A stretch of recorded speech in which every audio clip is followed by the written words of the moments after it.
இன்னைக்கு வீடியோல சாரிக்கு எப்படி முடி போடுறதுங்கறத நான் சொல்லி கொடுக்கறேன்னு சொல்லியிருந்தேன். இந்த மாதிரி குட்டி குட்டி நூல் இருக்கு அப்படிங்கறத நீங்க உருவி எடுத்துருங்க. இந்த சாரியில நூல் இல்ல, அவங்க குடுக்கல, இந்த கேப் விட்டு இருந்தாங்க. ஒரு சில சாரியில நூல் கொடுத்திருப்பாங்க, அதை நீங்க சுத்தமா உருவி எடுத்துடணும். அந்த உருவி எடுக்கிறதுக்கு இந்த மாதிரி நீங்க பெரிய ஊசிய யூஸ் பண்ணிக்கலாம். யூஸ் பண்ணிட்டு நல்லா இந்த மாதிரி நல்லா இது பண்ணிக்கோங்க. பண்ணிட்டு இவ்வளவு நூலை இவ்வளவு நீங்க நூலை கையில எடுத்துக்கோங்க.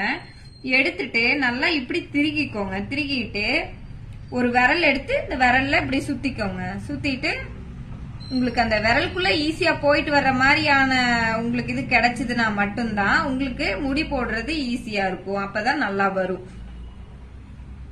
இந்த மாதிரி போட்டுக்கோங்க. இந்த மாதிரி அடுத்தது அதே மாதிரி கொஞ்சமா எடுங்க.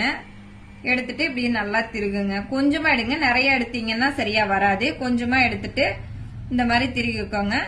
இந்த மாதிரி உள்ள விட்டு முடி போட்டுக்கோங்க. இப்படியே நீங்க ட்ரை பண்ணிட்டே இருந்தீங்கன்னா உங்க சாரிக்கு முடி போடுறது உங்களுக்கு ஈஸியா வந்துரும். இந்த மாதிரி நூல் கொஞ்சமா எடுத்து போடுங்க. ஒரு 2-3 தடவை இந்த வீடியோ பாருங்க. வீடியோ பார்த்தீங்கன்னாலே உங்களுக்கு முடி போடுறது ஈஸியா இருக்கும். முடி போடுறதுலாம் ஒரு பெரிய விஷயமே இல்ல, நீங்க சீக்கிரமா கத்துக்கிறது தான்.